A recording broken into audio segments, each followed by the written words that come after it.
Média aritmética de 16. Como é que eu verifico se dois vetores são paralelos no espaço? Estabeleça a proporção entre x e y em 16. Igual acrescentou. Como é que eu acho o módulo, né, de um vetor no espaço? Dois pensados. Raiz quadrada de x ao quadrado, y ao quadrado, x ao quadrado. Diga lá.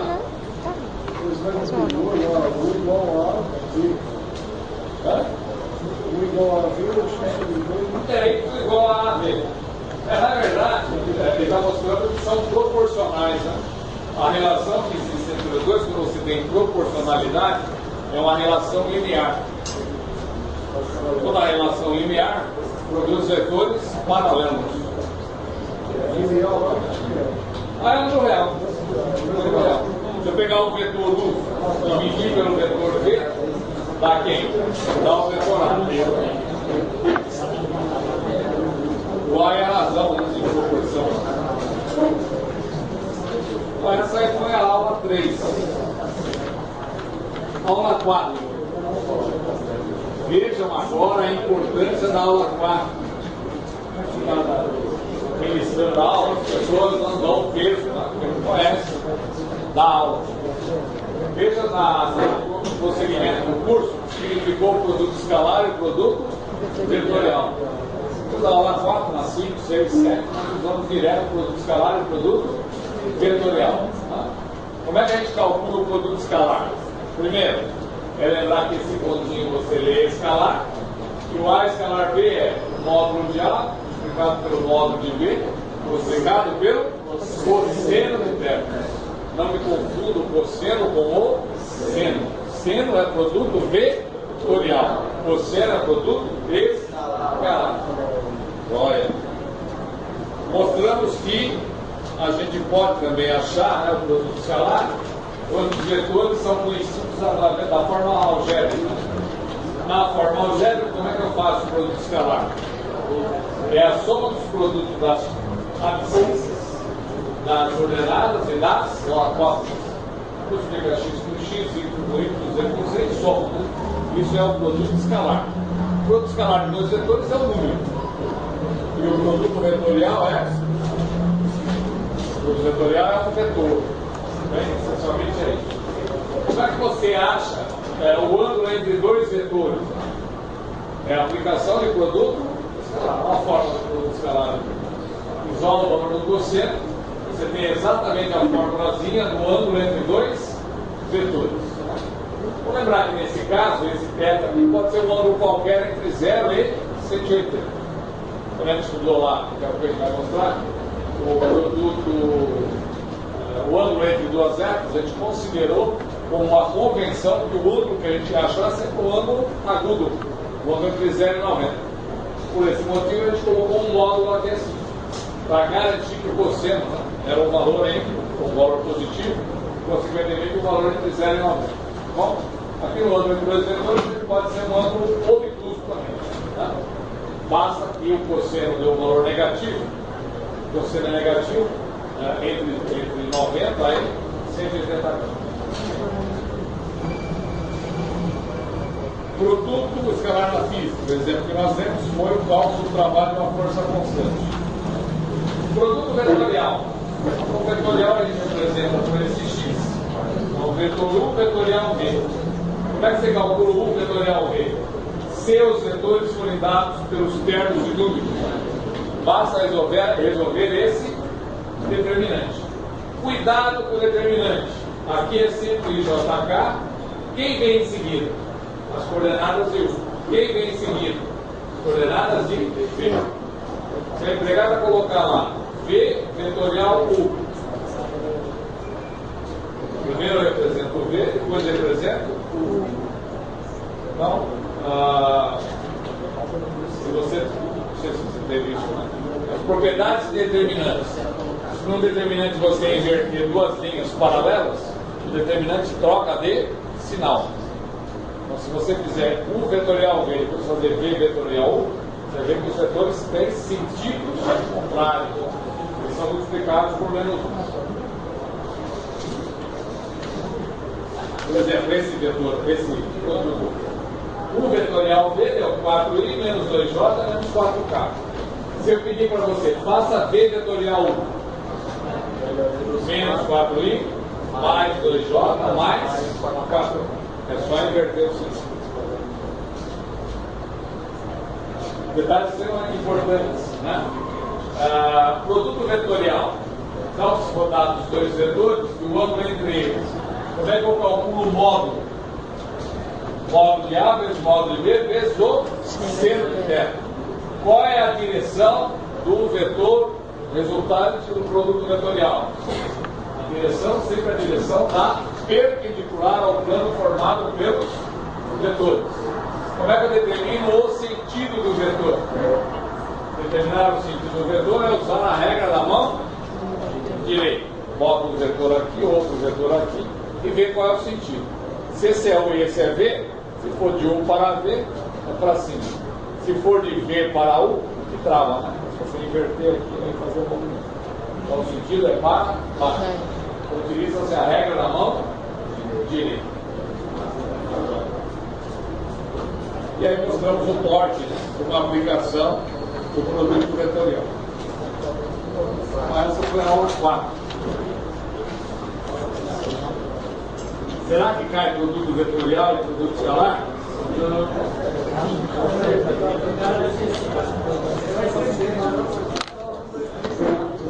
Se não esqueceu, eu sou obrigado a dar uma corretiva, né? Na aula seguinte, então, como eu disse a vocês, é fundamental vocês conhecerem os 4 formatos de reta, para saber calcular o ângulo de duas retas e a interseção de duas retas. Os 4 formatos é uma coisa que você tem que estudar e saber a forma que você deve apresentar, né? O ponto A e o vetor B. Uma reta sempre, você definir uma reta, você vai ter um ponto A, que é o ponto da reta, e o vetor V, que é o vetor diretor dessa reta. Se você olhar o próximo slide, é isso que ele diz. Então, para eu determinar uma reta, eu preciso ver a sua direção, que dá a direção ao vetor V. Então, dado o ponto A e a direção de V, eu consigo determinar a reta S. Okay? Se ela tiver no formato vetorial, então esse formato é igual a A mais TV. Onde T é um parâmetro. Né? A é o ponto conhecido, V é o vetor, diretor. Se não se falar em equação vetorial, falar em equação paramétrica, como é que eu obtenho as equações paramétricas? Falando em paramétrica, coloca nesse formato, é uma dica esperta. Né? Aqui é o ponto P, aqui é o ponto A, aqui é o vetor V. Então, A está aqui, V está aqui. Para escrever a equação paramétrica é isso aí. Botar x, y e z em função de t. Obter a equação simétrica. Equação simétrica, se você tem a paramétrica, isola o valor do t em cada equação e iguala. Você chega nessa equação. Quer dizer que eu preciso escrever a paramétrica para chegar na simétrica? Não. Olha para a simétrica. Quem está no denominador não é o A, o B e o C? O A, B e C é o quê? São as coordenadas de quem? São as coordenadas do vetor V. A, B, C. Quem é menos x1, menos y1, menos e1? Não é o oposto do ponto A? Você consegue, né? Tendo A e tendo o vetor V, montar a equação cinética. E por último, para montar a equação reduzida, basta você, a partir da simétrica, obter duas variáveis em função de uma terceira. Normalmente a gente coloca o y em função de x e o z em função do x.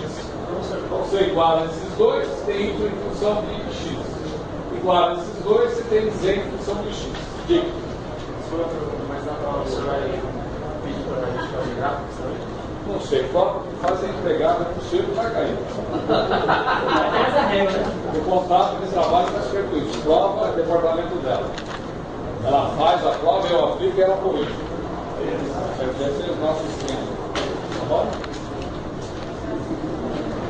Mas é possível. Ângulo entre duas setas, olha aí. É produto escalar? Sim ou não? Qual a diferença? Único. Foi considerado módulo. Por quê? Está considerando o ângulo entre 0 e 90 graus.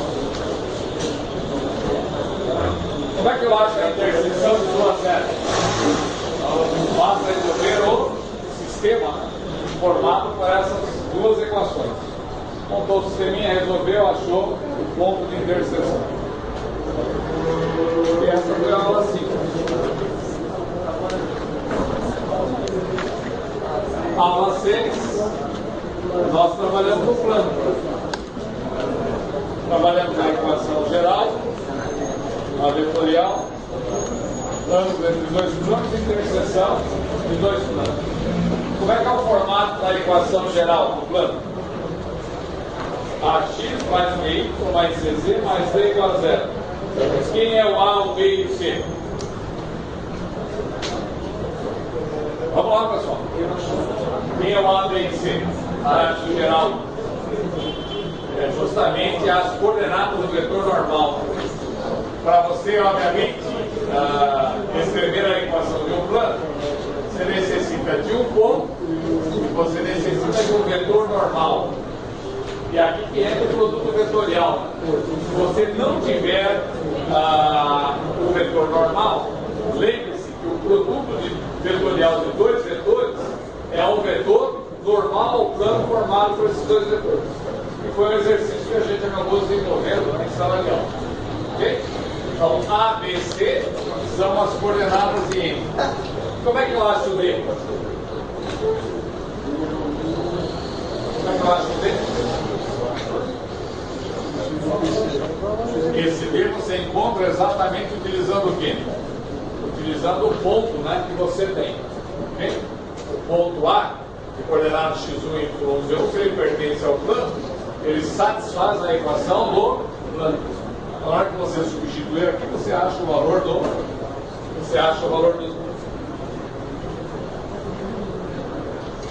Equação vetorial é a equação que tem esse formato. P igual a A mais HU mais TV. Então, compara essa equação com a equação vetorial da reta. A única coisa que nós acrescentamos é o quê? É um HU. O formato é parecido. Para você memorizar, acho que é tranquilo. Tá? Com essa equação vetorial. Equação paramétrica, de novo, muito parecida com a equação da reta. Botou aqui na vertical, esse é o ponto P, esse é o ponto A, esse é o vetor U, esse é o vetor quarto formato.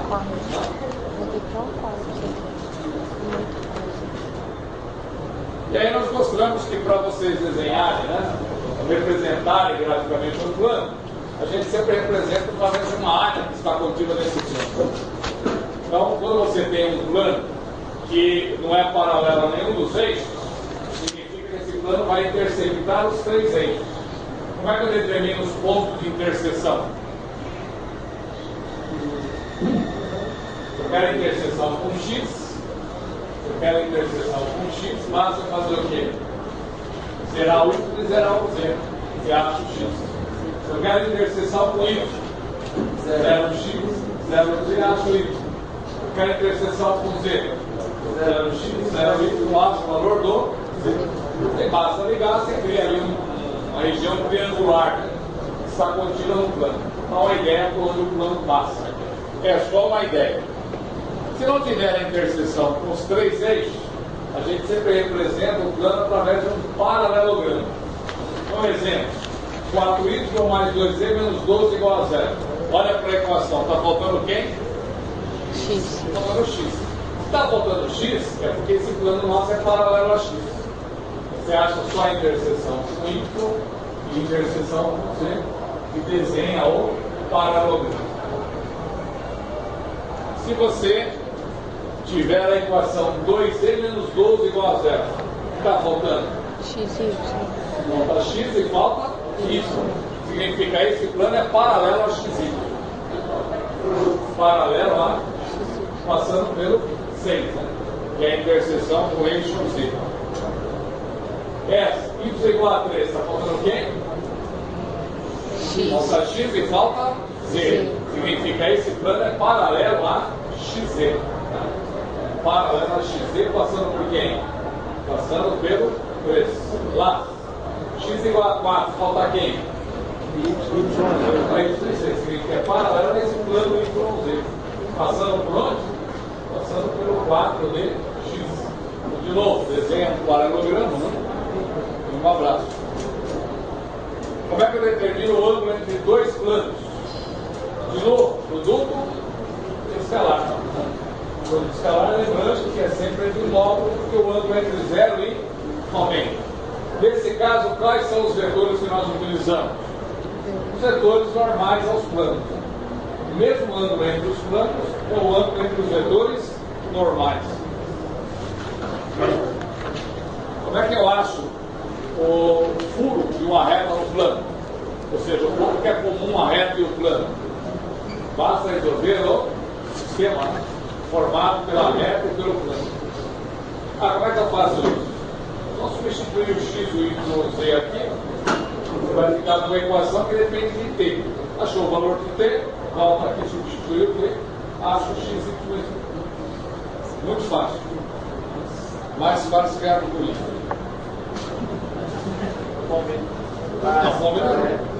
Fora de questão. Só a seleção brasileira que concorda com. E por último, foi a aula que a gente falou sobre as distâncias. Como é que a gente acha a distância entre dois pontos no plano? É Pitágoras? Sim ou não? Sim. Pitágoras. Raiz quadrada de x1 menos x2 ao quadrado mais y1 menos y2 ao quadrado. E se esses dois pontos estiverem no espaço? É a mesma coisa? Está acrescenta aqui a diferença das cotas ao quadrado. E qual é, como é que eu acho a distância de um ponto a uma reta? O exercício é um exercício muito provável de prova. Tá bom? Porque trabalho de probabilidade de ser aqui. Você faz as Por que eu falo isso? Porque para resolver isso, você precisa conhecer o produto. Como é que determina um vetor por dois pontos? Como é que faz o produto vetorial? Como é que você calcula um módulo de um vetor? Muitos conceitos para chegar exatamente à resposta. Através de um exercício eu verifico uma série de conhecimentos. Tá bom? Então, pode ser que ela peça para você exatamente como é que se calcula, né? A distância de um ponto ao outro. Professor, na prova a gente vai ter que decorar, saber todas as fórmulas. Sim, tudo. Todas as fórmulas. Todas as fórmulas. Tem que saber a tabelinha lá dos valores notáveis.